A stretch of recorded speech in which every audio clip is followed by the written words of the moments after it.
இன்றைக்கி வந்து நம்ம நல்ல ஒரு வெயிட் லாஸ் ட்ரிங்கை தான் பார்க்க போகிறோம். அதுதாங்க கருஞ்சீரக டீ. இதை எப்படி செய்யலாம்னு சொல்லிட்டு வாங்க நம்ம வீடியோக்குள்ளே போய் பார்க்கலாம். எல்லா இன்க்ரீடியன்ட்ஸுமே ஒரே சேம் அளவு தான் எடுக்கணும். 1/4 ஸ்பூன் கருஞ்சீரகம், 1/4 ஸ்பூன் ஓமம், 1/4 ஸ்பூன் வெந்தயம் எடுத்துக்கலாம்.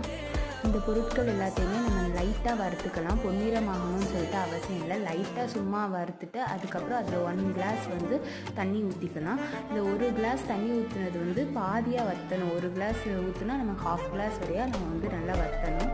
அது வரையும் வெயிட் பண்ணலாம். நல்லா கொதித்து வற்றி வந்துருச்சுன்னா ஸ்டவ் ஆஃப் பண்ணிடலாம். அவ்வளோதான், கருஞ்சீரக டீ வந்து தயாராகிடுச்சு. கருஞ்சீரகத்தில் வந்து தைமோக்யூமினன் அப்படிங்கிற ஒரு சத்து வந்து இருக்குது. அது என்னன்னா நோய் எதிர்ப்பு சக்தி வந்து இது நிறையவே தருது. ஆவை தவிர எல்லா நோயுமே குணப்படுத்துகிற சக்தி வந்து இந்த கருஞ்சீரகத்தில் இருக்குது அப்படின்ட்டு நபிகள் நாயமே சொல்லியிருக்காங்க.